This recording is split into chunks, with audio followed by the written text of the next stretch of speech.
What is up guys, Danny this side. So in this video, I'm going to show you comparison between Supabase and Firebase.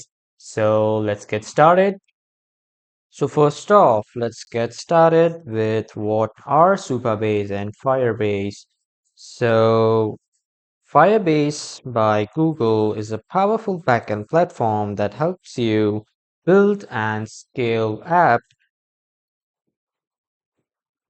It offers real-time databases, authentication, hosting, and cloud function, and everything fully managed. And then on the other side, Supabase is an open source alternative to Firebase. It's built on top of PostgreSQL and provide real-time features, authentication, storage, and edge functions, but with a SQL-based approach. So both are full-featured backend platforms, but they come from different ecosystems. So now let's talk about key differences.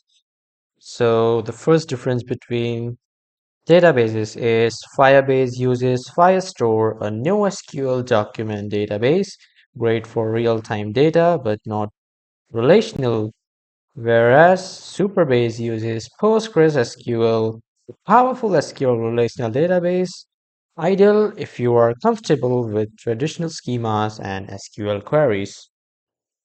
Another difference is in between open source.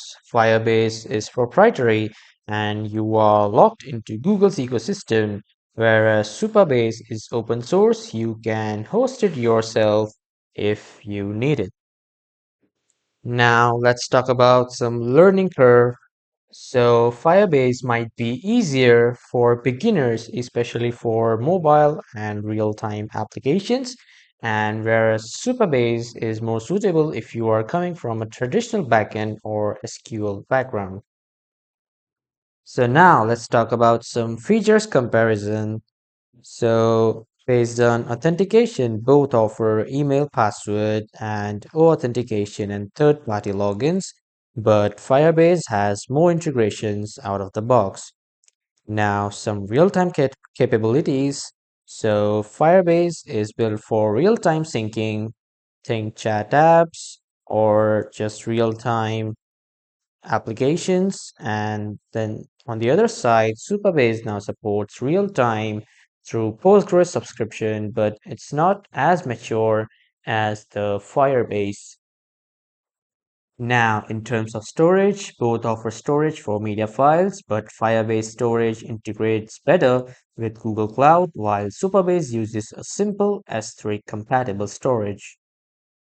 So you must use Firebase if you need real-time features like chat or live updates, or if you are building a mobile app, you want minimal backend management, and you use Supabase if you prefer SQL over NoSQL, and you are building a dashboard, admin panel, or internal tools.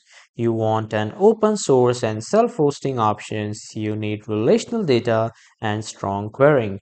Also, the price might be the factor. Firebase free tier is generous, but cost can go high with usage. But whereas in Supabase, pricing is transparent and simple for Postgres users.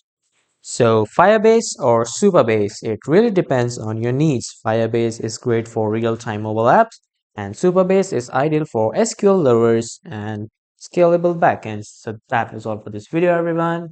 Thank you for watching.